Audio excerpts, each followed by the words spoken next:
Okay, thanks everyone for coming. I'm a biologist by training, so might seem a bit strange. I'm here talking to the Mars Society, but um, I basically got two hats, and I've got this picture from my son's book that I read to him every night called "I've Lost My Hat." It's absolutely perfect for today's event. So one hat is that I run a company developing technology for biological age control.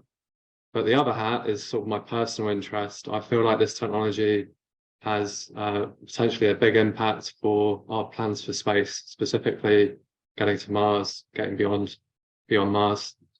And just to explain why, I just want to talk about three risks, or three challenges to populating other planets. So the first risk is what's going on here on Earth. So what you've got here is some data, I think it's UN data, about populations, sort of projections into the future, specifically countries that don't have net immigration. So you're sort of looking at a population in place without inflows and outflows. And it's not overpopulation we need to worry about, it's a population collapse that's going to be upon us very soon. And there's certain countries like Japan where you're seeing this sort of happen right now. So in the suburbs, you have houses being sold essentially for free because the older people, they're getting frail, they're losing their homes, they can't stay in their homes, and there aren't enough babies being born to sort of replace, go into those houses and replace it. So the term is called a kaya. So it's this sort of the suburbs are being emptied out, and basically society as we know it ceases to exist when all these structures don't have any people in them. So this is a risk to settling other planets, because if we don't have enough people to keep society going the way we know it, we're not going to have enough people for another planet. So this is one challenge, just keeping enough people here on Earth. A second challenge is the fact that we're all getting older, and this is a product of our own success. We've cured all of the ills that don't that would impact us before old age, and now we're at old age. And there's two sides to this. Being old is just much harder. Aches and pains. I'm very young, so I'm sort of having to just report what my dad's telling me. But it's also very costly to be much older. So most of healthcare costs arrive when you're much later. And by 2040, it will be over a third of GDP consumed by healthcare costs, and that's mostly driven by an aging population. So a third of GDP is enormous. Just for perspective, that's about 10 times the defense budget here in the US. So, the defense budget's large, but this is going to be an enormous sort of toll on the economy. So that's money that could be spent on space exploration, but instead it's just spent keeping, your loved ones happy and out of pain. And then the third risk, which is sort of similar, is aging Elon. So this is somebody that single-handedly is doing a lot to get us out there, and he's going to get old, right? And we want to keep him going strong. So it's not just Elon, right? I'm giving him too much credit, but wouldn't it be great to keep him going as strong as he's going at the moment? He can't last forever, but if he did, wouldn't that be fantastic? So there is a technology that can address sort of these challenges, these three challenges. Well, in my opinion, it can, and that is biological age control. And you might be thinking, what is biological age control? So firstly, I'm going to explain what is biological age, and then I'll explain how we can control it. So biological age, it's basically the resilience of your cells, the baseline resilience of your cells. So when you're young, you can take the hits. I remember in my 20s, it felt like you have superpowers. Just go party all night, just no sleep, wake up again, repeats. And it's just like, oh well, this is great. You don't even worry about the future because it's so good. But I'm 10 years later, even in my 30s, might sound hilarious, I'm complaining about my 30s, but I can feel it already. And when you're young, your cells are these, they're just super resilient. They can take the hits, and that just that wears off over time. So old cells aren't resilient. Young cells are very resilient. And how can we control this? Because you might think, oh, aging is inevitable. Your cells are going to become older and become less resilient. Actually, there's quite a dramatic example all around you, which is that, old animals, old people, old golden retrievers or older ducks, older orcas. I just had to get a good collection. They make, young golden retrievers, young babies, young ducks, right? So the old can actually make the new. This is something we do, and we have to do it, because if we didn't, you'd inherit aging from your parents, right? You're probably born when your mum was between 20 and 30, but you weren't born at that age. You were born at 0. So somehow our DNA is wiped, completely reset, and we start anew. So our biology knows how to do this. It's just a question of, can we bring this under our control? Because we could do this for ourselves. There's a lot of really exciting things that happen on the other side of that. And Vadim Gladshep at Harvard actually caught this in the act recently. So you wouldn't believe it, but after conception, you actually go through a biological age reversal. So you might think you start afresh at conception, but actually in the first 7 days, at least in mice, which I'm showing you here, the age of these mouse embryos goes down to like a base level about day 7, and after that you age right until the end of your life. So this natural rejuvenation event has actually been captured for the first time. And more excitingly, I'll get to that later. More excitingly, we can reverse biological age artificially. So there's a set of 4 factors originally discovered for another reason, but you can induce these factors and take a cell from even 110 years all the way down to age 0 in just about 2 weeks. So there's no other sort of technology like this at the moment. But there's a critical risk to these factors. So you might be like, oh, we've captured biological age control in these 4 factors. The way that a mummy duck or a mummy duck can make a baby duck, but there's a really big risk, and that is something called a teratoma. So these factors, they have a dual purpose. They can rejuvenate cells, but they can also turn adult cells into stem cells. And when you do this in animals, you create these multi-tissue tumors called teratomas. And I've changed the spelling because I think it's more apt. It's basically a body without a body plan. So it's a tumor that's got bits of teeth and gum and hair. And I don't think you'd want to take a drug where if you overdose, you have one of those things growing on your arm. It's like a pretty scary drug label. A stomach ache or a headache, that's tolerable. But a teratoma is not something you want to be doing to anybody. So, there's this amazing technology, but it has this critical flaw, which is this cancer risk. So, it's actually very tricky because we don't really know how this is happening. Like either the biological age reversal or the sort of teratoma side, or this sort of change into a stem cell. So this is what I spend all of my time doing. So I come from a company in Cambridge, UK. So I run this company, Shift Bioscience.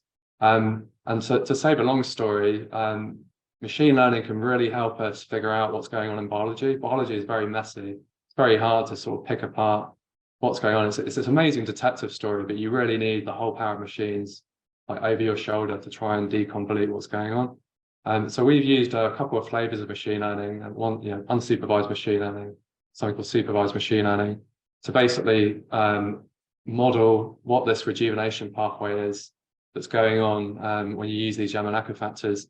And this is a bit of an obscure graph, but all of these dots are other factors that aren't Yamanaka factors, and the further those dots are from the 0 line, which is in the middle, the more significant they are in this rejuvenation pathway. And the really exciting thing is that these factors, which are predicted to be responsible for this biological age reversal, look much safer than Yamanaka factors. We can't prove they're safe until we do some really robust experimentation, like after we throw this stuff into human cells, into animals, but they look far safer than using Yamanaka, using these reprogramming factors, which other companies are trying to do as well. So we're now testing these predictions, and I can't tell you the intricate details of this for intellectual property reasons, but I can tell you our first experiment exceeded expectations. I should frame that precisely. There's a lot of work ahead of us. This is really a sort of science and discovery project, trying to find these factors that are safe enough to use in humans. But if we can find them, population collapse, we can fight back by helping fertility. So you get age-linked infertility. We can help people have kids for longer. I've had a sister who struggled to have a child. You can help on that front.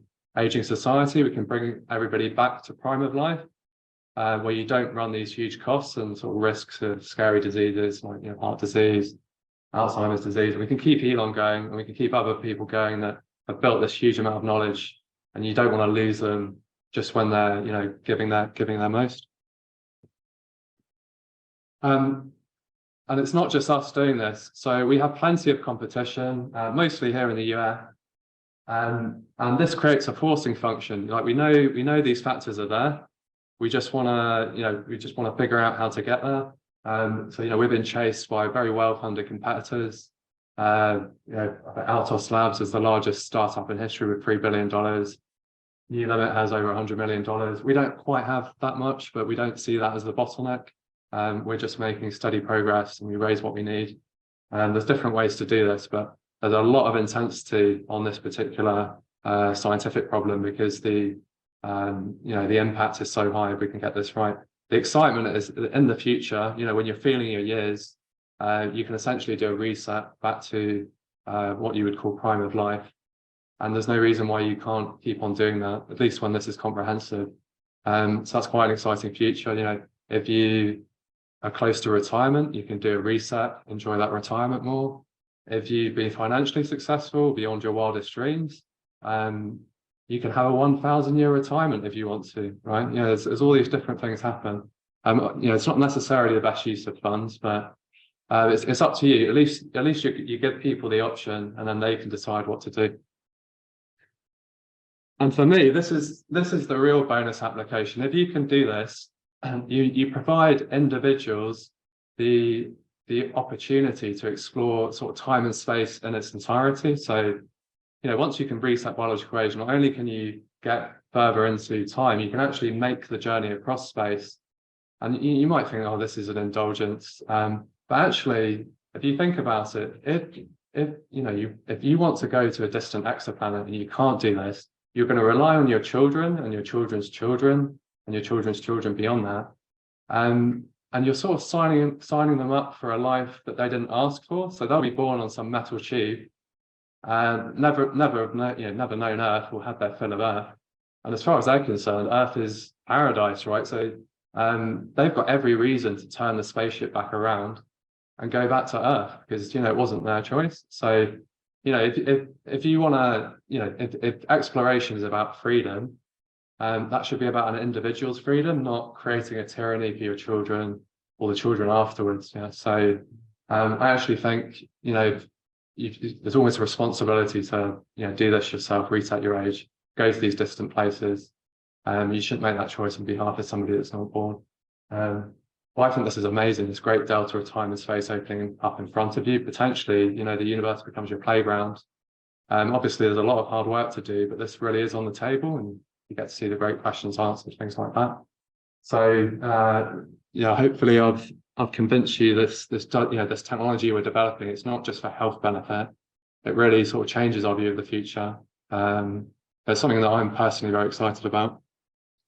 And just to finish, a big thank you to the team back in Cambridge. They're the ones sort of bringing this into reality. The reason I can come and talk to you is that I've delegated effectively, and they're doing all this stuff better than I ever could have. And so I get to sort of indulge and come talk at the Mars Society and sort of share this glimpse of the future that I find very exciting. So thanks very much for listening, and I look forward to any questions.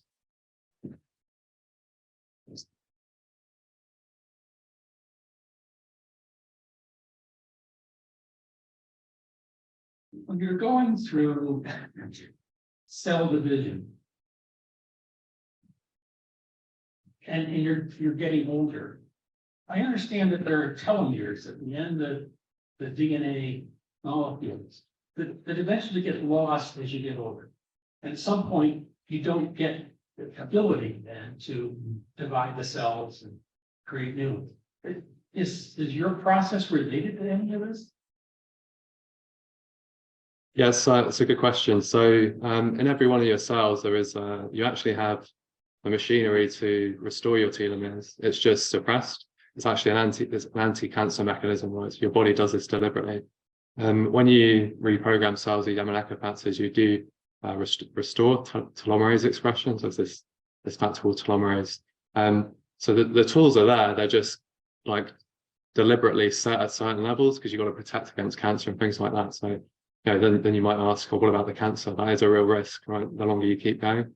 So I'm not saying these technologies are perfect, but we sort of do lean. We rely on other people sort of picking up the slack, almost the collateral damage of trying to do this. So like your second life, say you did do a reset, your second life wouldn't necessarily be the same as your first life. You might have a higher cancer risk. There might be some things we couldn't do perfectly, but I don't think that should stop us trying to move this in the right direction. But there will be these issues we have to deal with. Yeah.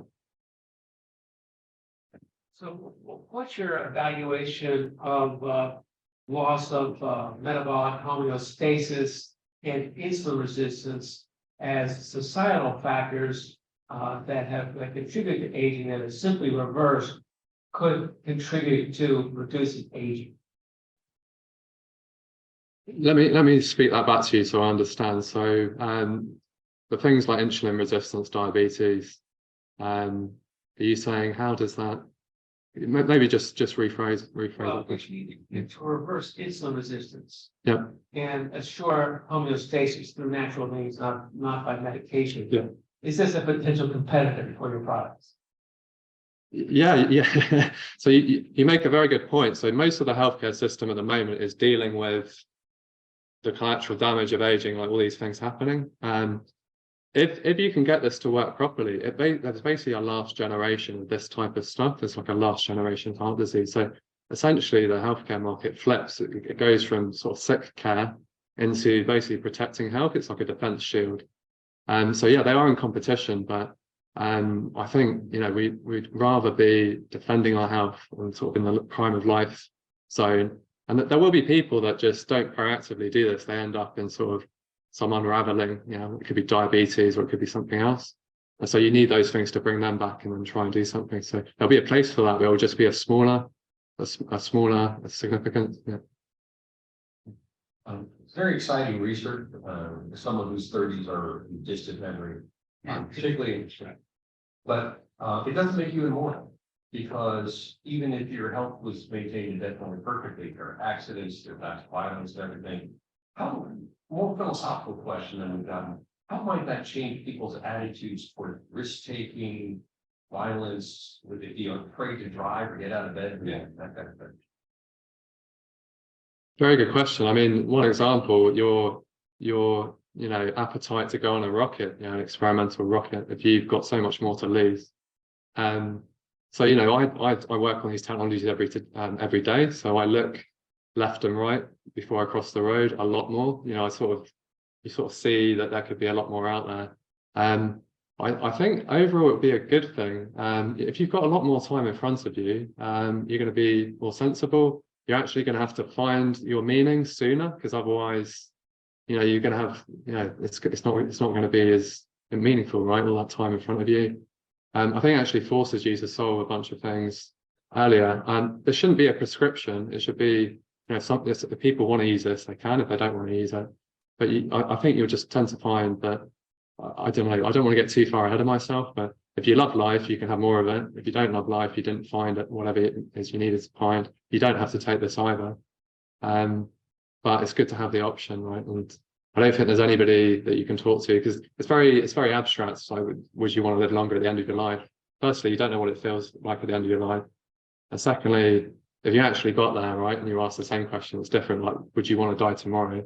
I don't think there's many people in that, in that frame of mind, like compared to, I don't want to live that long in an earlier bit of your life. But yeah, it's a big discussion, that one. And as a scientist, I can't just ignore that, but I sort of have to be a bit more focused on the ground level, because if we don't move this stuff forward, all of that just becomes sort of speculation. I really want to just get this stuff forward. Yeah, thank you for coming, great talk. How can we hold ourselves accountable to the ethics as it refers to this kind of technology in the future? How can we hold ourselves accountable to the ethics? So I'll raise some ethical arguments. So as billionaires with like they have very different views of this, right? So you know, Elon, for instance, right? He says, would you want to let Stalin live for longer?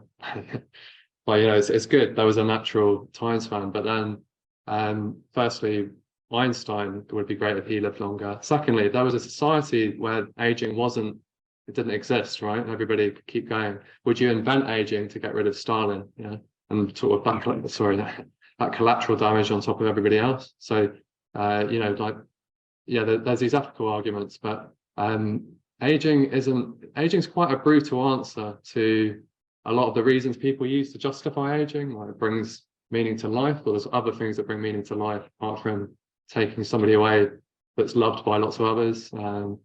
So do you have a specific ethical thing that I can? Yeah. Is separating or already class separation. Yeah. Oh yeah, so it's not widely recognized, but this technology is for everybody, right? It's you know, it's something that everybody stands to benefit from. So the idea that it's going to, you know, be a huge price on these drugs, it doesn't make sense because the total market is everybody. It doesn't make sense to price it so high up. So either it's inexpensive and it's, you know, that means there's a bigger market, or it's you know, it's so highly priced that, you know, it basically doesn't matter. And yeah, I think that's the main argument, right? That it has to be everybody to have a bigger market. So even the capitalist forces will make this an affordable drug. And the thing is, even healthcare systems stand to save huge amounts of money. So I think in the States, there's something called a quality adjusted life year. So this is turning an unhealthy year into a healthy year. The value of that in the States is up to $50,000 per year. In the UK, it's about £20,000. So you can sell a drug to each person, like, you know, like an annual subscription up to 50,000. You're saving the healthcare system money. It's going to be way below that. You know, it's going to be way below that. So it's going to save people money. Yeah. Yeah.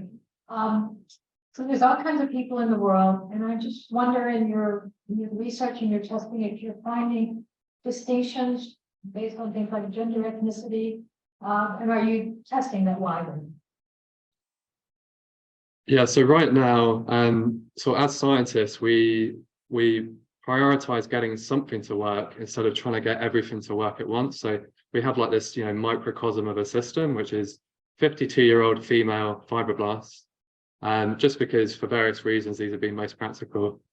We are sort of looking at a sort of age range of male and female. We try to keep it balanced because we don't want this to just work in 52-year-old females eventually, right?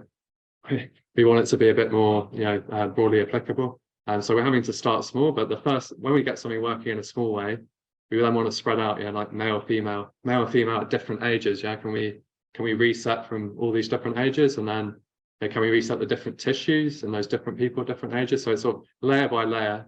But even if we can't do everything at once, like we'll have all the information we need to sort of, you know, engineer the next bit that wasn't working, right? So it's like this great engineering project that follows the science project. So, you know, our absolute goal is this is a technology for everybody. It might work slightly better for some people than others, but ultimately this is for humans, right? It's not for a particular type of human. Yeah. Here. So as I look around this room, there are a lot of people that kind of like me. This matter is kind of urgent. It's a lot more urgent than thinking. So I was wondering what your estimate is for the time frame. If it's available. So unfortunate that others are making these projections, so I can straw man them when they don't come true. I think I don't think there's any reason why we can't be putting something into trial by the end of this decade. So I'm not saying it's going to be able to reverse biological age in all of your tissues. It will probably be a priority tissue. So, you you know, like, I guess something that's killing people, you know, like the heart, right? The heart's a big one. And there's many other things, but I don't see any reason why we can't get this working in a small way by the end of this decade. And then the engineering project follows, which is how do we get to all of your body? It's no good just getting to a corner. And we want to get sort of comprehensive biological age reversal. So, you know, you are back to prime of life, not just your leg. You know, you just got this strong leg and you're sort of turning left all the time. We want your whole body doing that. So yeah, I think by the end of this decade, the first example of a sort of in a small way getting this into trial. Okay.